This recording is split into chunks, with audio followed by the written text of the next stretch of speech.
The city bustled with the energy of a typical weekday morning as people hurried along the sidewalks, focused on their tasks.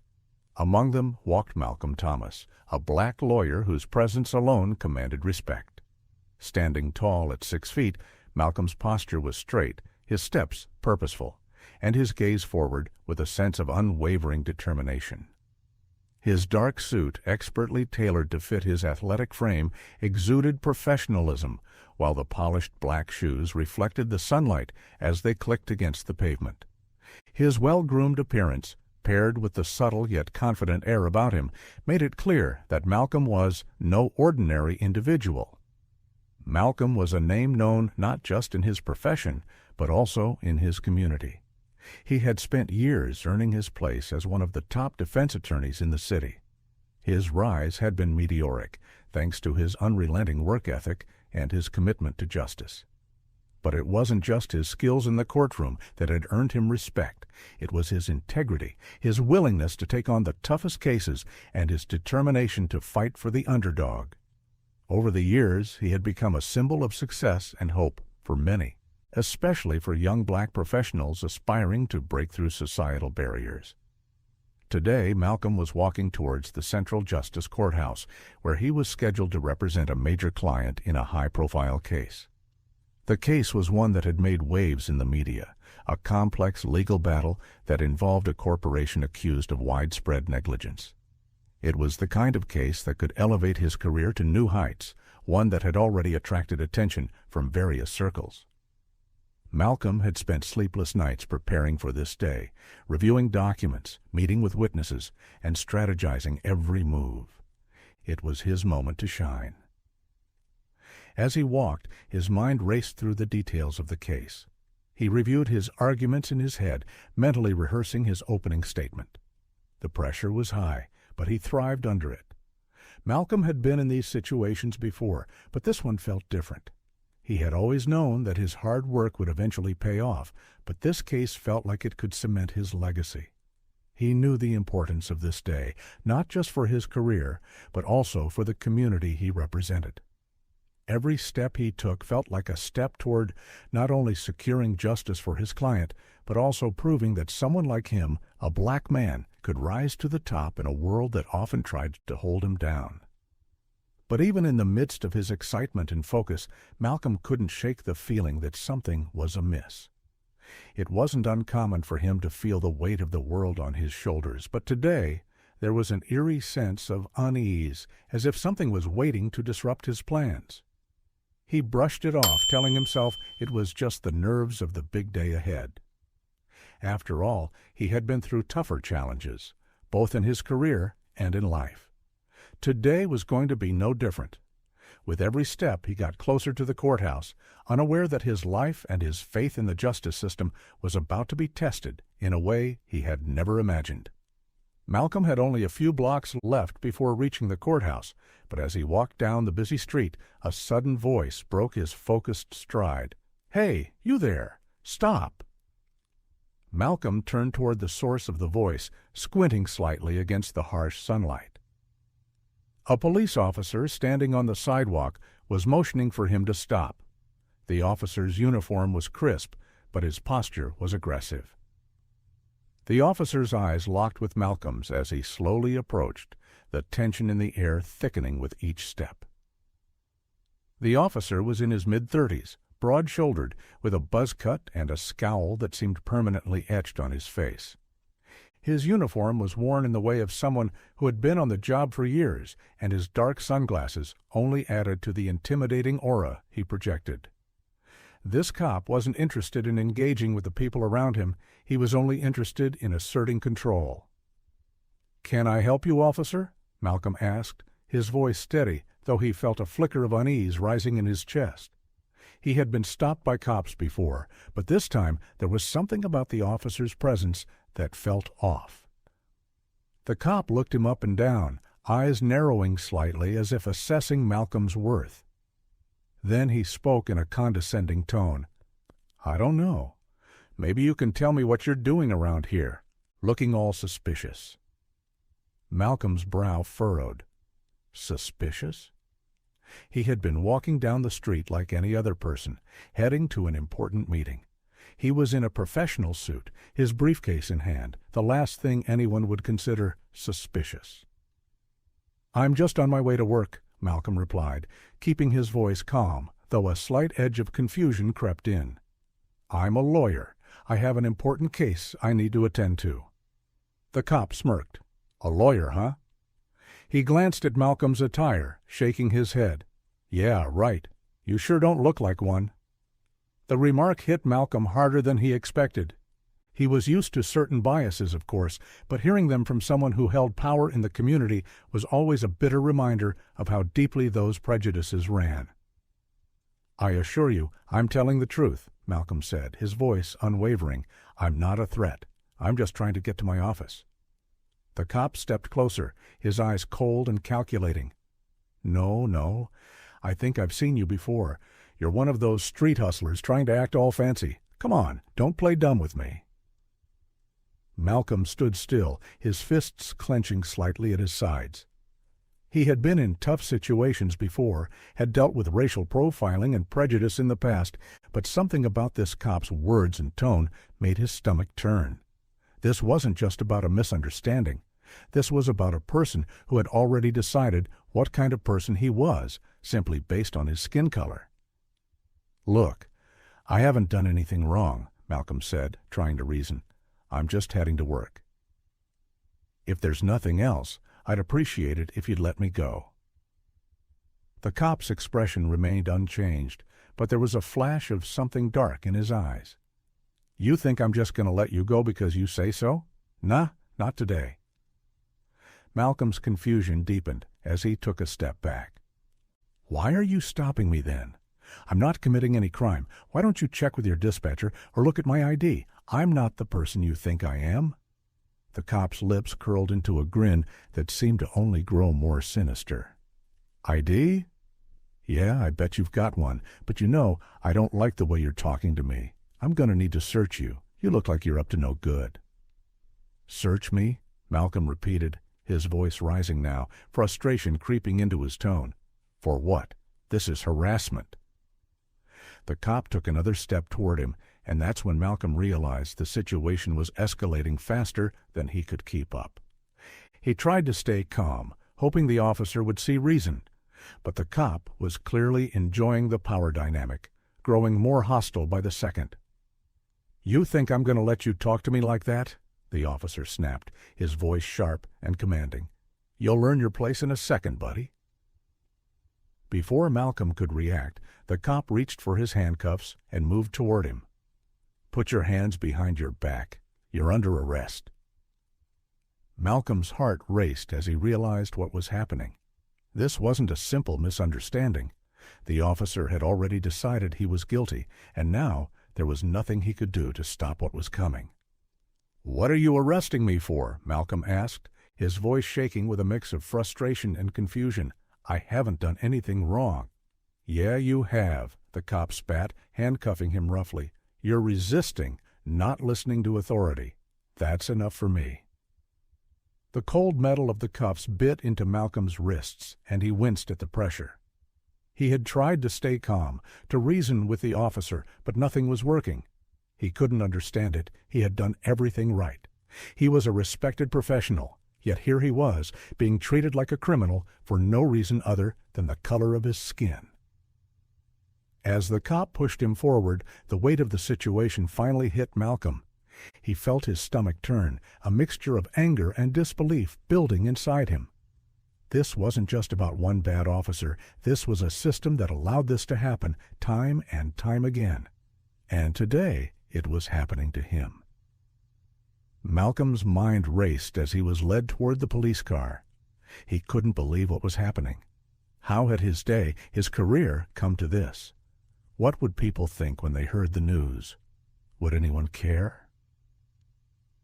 His thoughts were interrupted as the cop shoved him into the back seat of the patrol car, slamming the door behind him.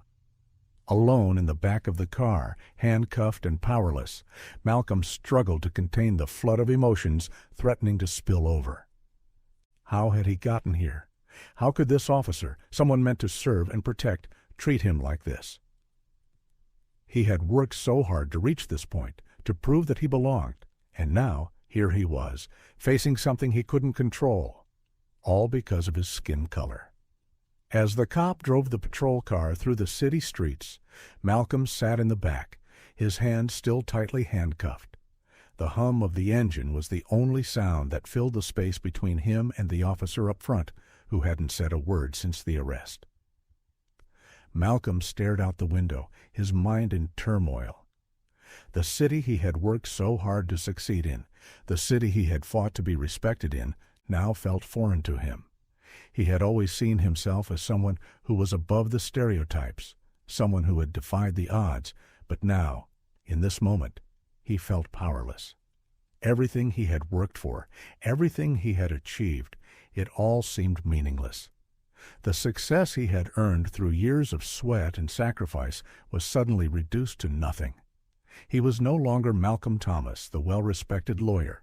He was just another black man being dragged through the streets by a racist cop. The handcuffs dug into his wrists, reminding him of his powerless state. The sharp pain seemed to intensify the feelings of humiliation coursing through him. His mind raced through a million thoughts at once, thoughts of his career, his family, his future. All of it seemed at risk now, simply because of an officer's prejudice. "Let me go," he whispered to himself, the words barely audible. He knew they wouldn't do any good. There was nothing he could say or do to change the situation. The officer had already made up his mind. Malcolm tried to reason with himself. He had been in control of so many situations, before courtrooms, negotiations, difficult clients. Yet here, in this moment, he was completely at the mercy of someone who didn't see him for who he was, but only for the color of his skin. A bitter laugh escaped his lips, almost as if to mock the reality of it all. He had worked his entire life to become someone important, someone who could make a difference, and yet here he was, being treated like a criminal. It felt like a cruel joke. As the patrol car made a turn and the sirens wailed in the distance, Malcolm's thoughts began to shift. He thought of his family, his mother, who had sacrificed so much for him to have a better life.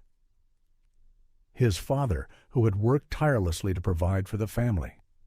They had always told him to work hard, to rise above, to show the world that a black man could be just as successful as anyone else. But now, in this moment, Malcolm couldn't help but question if all of it had been for nothing. Had all his hard work been a waste? Had he been naive to think that he could break through the glass ceiling of systemic racism? Sworn? As the car neared the police station, Malcolm could feel the weight of the world pressing down on him. The doors of opportunity he had fought so hard to open seemed to be slamming shut. The injustice of it all was suffocating. How many others had experienced this? How many other black men and women had been unfairly targeted and treated this way simply because of who they were? Malcolm couldn't help but feel the injustice in his bones, the frustration, the anger. It all bubbled inside him. He had worked tirelessly to earn his place in society, to fight against the odds. He had built his reputation as a lawyer with nothing but skill and dedication. Yet none of that mattered now. In the eyes of this cop, none of it had mattered. To him, Malcolm was just another black man who was guilty before he'd even had the chance to speak. The car pulled up to the station, the screech of the tires breaking through the silence of his thoughts. Malcolm felt a knot form in his stomach as the door swung open. The officer got out first, slamming the door behind him before coming around to the other side. As he grabbed Malcolm's arm to pull him out of the car, Malcolm could feel the weight of the moment settle in. This wasn't just about an arrest. It wasn't about some small mistake or misunderstanding. This was about something far deeper, a system built on racial inequality, a system that had failed him, that had failed so many others like him. "Get moving," the officer barked, pulling him toward the station doors. Malcolm didn't respond. What was there to say? He had learned long ago that reasoning with people like this was pointless. He had worked so hard to reach this point, but none of it mattered when faced with the cruel, blunt force of prejudice. Inside the station, the fluorescent lights buzzed overhead as they walked through a maze of hallways. Everything felt surreal, like he was watching someone else's life unfold before him. But the cold steel of the handcuffs, the rough grip on his arm, the officers watching him, it was all too real. This was happening. He had always prided himself on keeping his composure, no matter the situation. But as they walked deeper into the station, Malcolm felt the anger begin to build inside him. The injustice of it all was overwhelming. Malcolm thought of all the people who had told him that things were different now, that the world was better, that progress had been made. He thought of the cases he had fought, the battles he had won, and the progress he had seen in his career. But now, in this moment, it all felt hollow. Progress didn't seem real when someone like him could still be treated like this. He thought of his clients, his colleagues, his community. He had fought so hard to get here, to prove that someone like him could be more than just a stereotype. But now, he felt like he was being dragged back into the past, into a world where his race defined his worth, where his achievements meant nothing in the face of prejudice. Malcolm couldn't help but wonder if he would ever be able to look at the world the same way again. Would he ever be able to trust the system that had failed him today? Would he ever be able to return to his career, to the courtroom, and fight for justice with the same passion he had before? He didn't know. All he knew was that this moment, this feeling, would stay with him forever. As the city bustled around its usual routine, inside a sleek glass-walled office high above the streets, Diane Harris sat behind her polished mahogany desk. A powerful woman in her late 40s, Diane was known not only for her success, but for the way she carried herself, authoritative, sharp, and always impeccably put together. Her tailored suits, carefully styled hair, and sharp eyes could intimidate even the most seasoned professionals. She wasn't just a boss, she was a force to be reckoned with. Diane was the managing partner at one of the most prestigious law firms in the city, a place where only the brightest and most accomplished attorneys worked. Malcolm Thomas, her top associate, had quickly become one of her most trusted and respected lawyers. They had worked side by side for years, and Malcolm's talent and dedication had earned him not just her respect, but also her deep admiration. She had always believed in his potential, seeing in him a future leader, someone who could one day run the firm alongside her. But today, as she sat behind her desk, a look of disbelief and anger twisted her features as her assistant burst through the door with a phone in hand. "Miss Harris, you need to hear this," the assistant said, her voice trembling slightly. Diane took the phone without hesitation. Her eyes narrowed as she heard the words coming through the receiver. "Malcolm? Arrested?" The assistant nodded silently as Diane's face darkened. The more the assistant explained the situation, how Malcolm had been arrested by a police officer on charges that made no sense, how he had been humiliated in front of others, the more Diane's grip on the phone tightened. Her heart raced, a mix of shock, anger, and disbelief flooding her chest. Malcolm, one of the brightest and most promising young lawyers in the firm, arrested for simply existing in the wrong place at the wrong time. Arrested for being black. For a moment, Diane couldn't speak. The words stuck in her throat, unable to express the outrage she felt. Malcolm had always been professional, composed, and nothing like the criminals some cops might see him as. He had worked his entire life to be seen as an equal, to prove that a black man could stand on equal ground in a field dominated by privilege. And now here he was, arrested by an officer who had judged him solely based on the color of his skin. "Get me the chief of police, now." Diane's voice was calm but laced with an unmistakable fury. She had dealt with crises before, big ones, life-changing ones. But this was personal. Her assistant quickly went to work, dialing the number with urgency. Diane sat back in her chair, her eyes staring out of the window, seeing but not seeing. The city, with all its success, opportunity, and dreams, suddenly felt distant.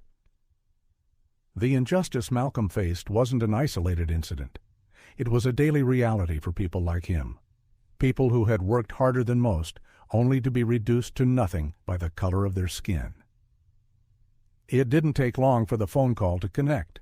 Diane listened intently as the chief of police answered, his voice filled with forced politeness, a tone that didn't fool her for a second.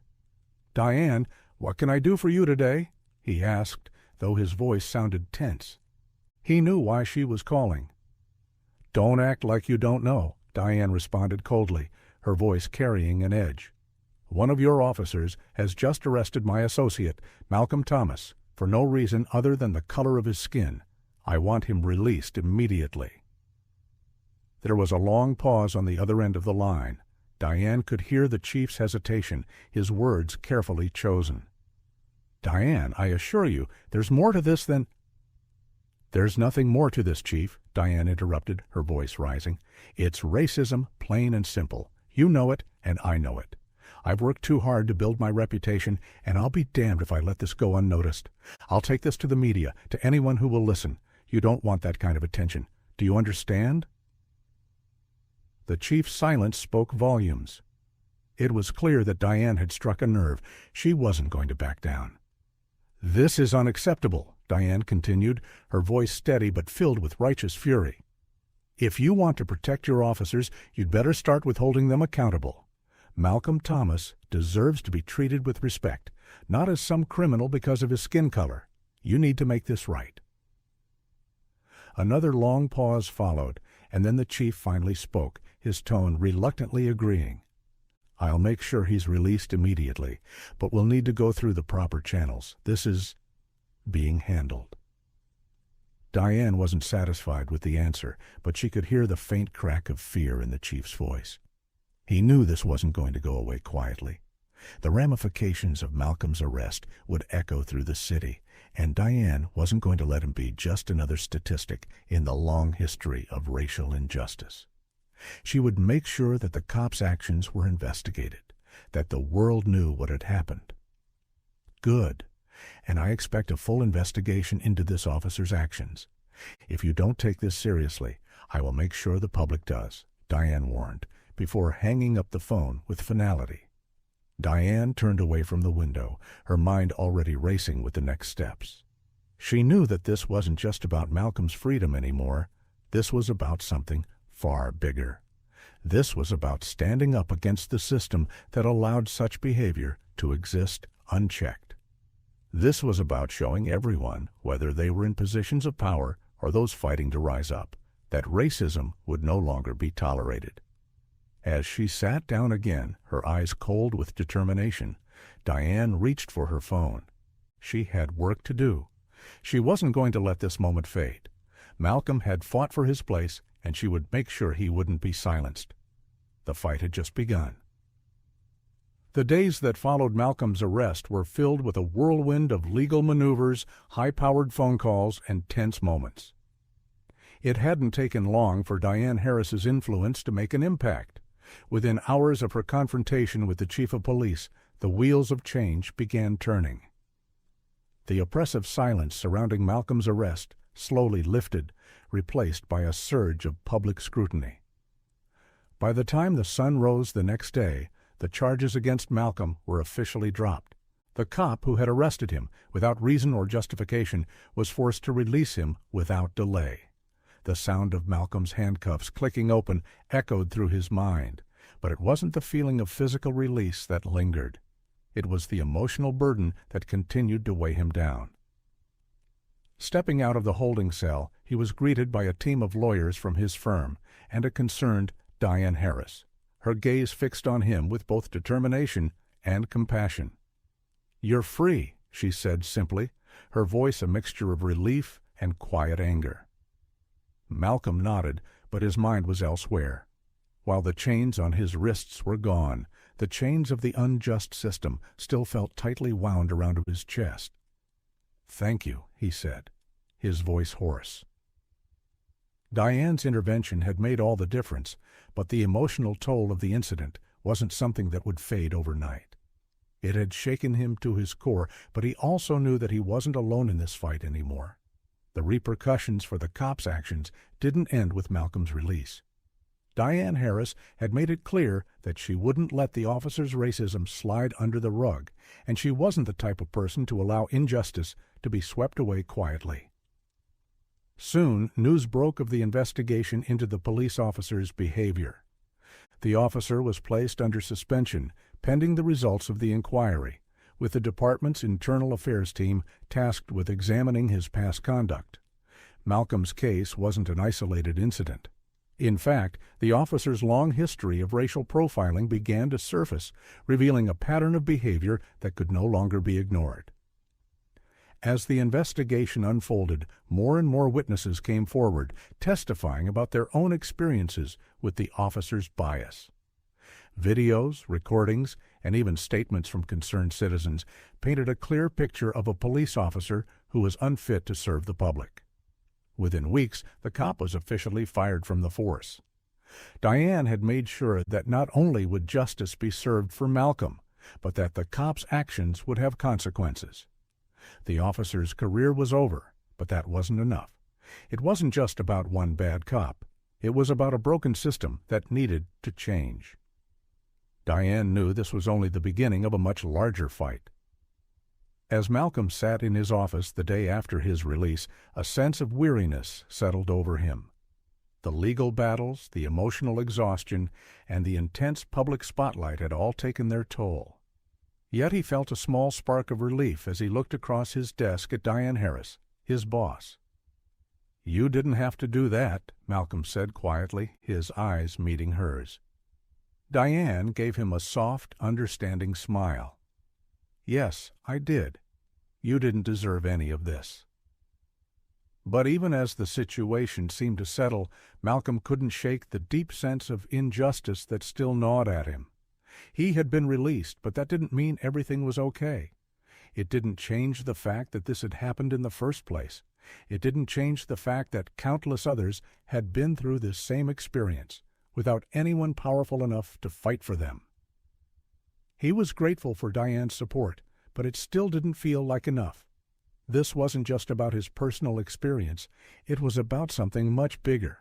It was about the systemic nature of racism, about how lives were ruined simply because of the color of their skin. "Thank you," he said again, his voice filled with a quiet but sincere gratitude. "I appreciate everything you did for me." Diane nodded, her expression steady. "You're not alone in this fight, Malcolm. You never were, and you never will be." Malcolm leaned back in his chair, contemplating her words. He knew he wasn't alone, but it was hard to shake the feeling of isolation that came with moments like these. The world had changed in some ways, but in others it felt as though nothing had shifted at all. Still, he wasn't ready to give up. And with Diane's support, he knew he had the strength to keep fighting. But that fight wasn't just about him. It was about everyone who had ever been treated unfairly, about creating a future where people like him wouldn't have to face such injustices. In a quiet moment alone, Malcolm sat in his apartment, reflecting on everything that had happened. The arrest, the struggle, the fight for justice. But above all, he thought about what this meant for the future, for all those who came after him. He sat down at his desk, pulled out a pen, and began to write. It wasn't a legal document, but something more personal, a message for anyone who had ever felt oppressed, who had ever been judged based on their skin color, their background, or anything else that wasn't their fault. "We can't change the past," he wrote, "but we can change the future. We have the power to stand up, to speak out, and to make a difference. It's not enough to be silent. It's not enough to just live our lives. We have to fight for each other and for the world we want to see, because if we don't, who will?" Malcolm paused for a moment before continuing. "Allies make a difference. One person can't do it alone, but with others by our side, we can create real change. It's time to stop accepting the status quo. It's time to fight for a better tomorrow." He put the pen down and looked out of the window, the city's lights twinkling beneath the night sky. It was a long road ahead, but he was ready for it. This wasn't just about him anymore. It was about everyone who had ever been oppressed. And as long as he had breath in his lungs, He would continue to fight for justice, for equality, and for a better future. As Malcolm sat quietly in his office, the events of the past few days felt surreal. What had started as an ordinary day had spiraled into a nightmare, an unjust arrest, a tainted reputation, and a battle for dignity that he never expected to fight. Yet, as he reflected on everything that had happened, something else emerged from the chaos, a renewed sense of purpose. The experience had shaken him, but it had also transformed him. The feelings of helplessness and humiliation he'd experienced at the hands of the cop were now replaced with a deeper understanding of the systemic issues that plagued society. He had known about racism, of course. He had read about it, heard about it, and even worked to dismantle it through his legal career. But to live it, to feel the sting of prejudice firsthand, was something different entirely. It was a painful awakening, but one that gave him a new perspective. Malcolm now understood that his fight wasn't just about his personal experience. It was about a larger battle. He had seen, felt, and lived the effects of systemic injustice in a way that no legal brief could truly capture. But he had also learned something vital, that one person's voice could make a difference. He reflected on Diane Harris's role in all of this. Her decision to take action was not just about helping him. It was about making sure the truth was heard and that the system wasn't allowed to sweep his story under the rug. She had used her power to ensure that the cop was held accountable, but she also showed him what true allyship looked like. It wasn't enough to just sit back and acknowledge injustice. True allies took action. They didn't wait for someone else to make the change. The days since his release had been a whirlwind of media attention and public debate, but Malcolm found solace in one thing. He wasn't alone. He wasn't alone in his fight against racism, and he wasn't alone in his desire to make the world a better place. The support he had received from Diane and from the countless others who had stood by him gave him hope. Malcolm was no longer just a victim of the system. He was a catalyst for change, a living example of how standing up could make a difference. This experience had ignited something within him.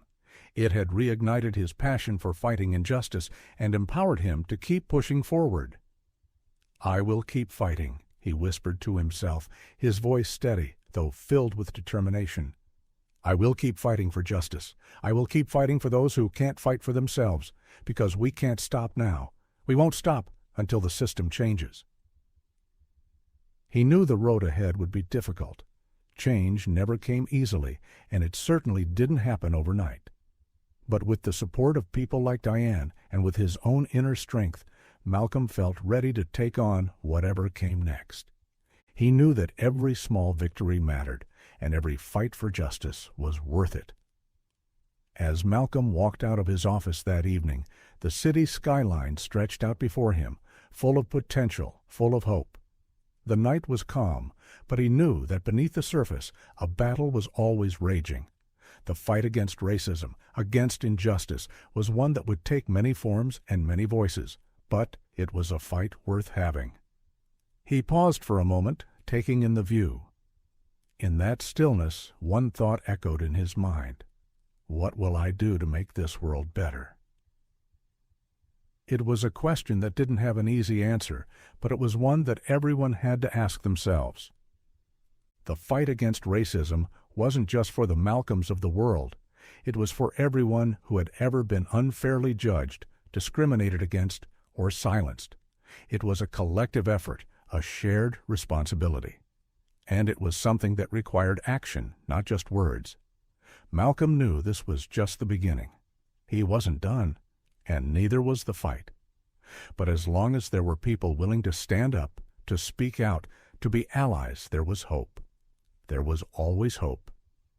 And that was the message he wanted to leave with the world. Hope, and the belief that change was possible if enough people cared enough to make it happen.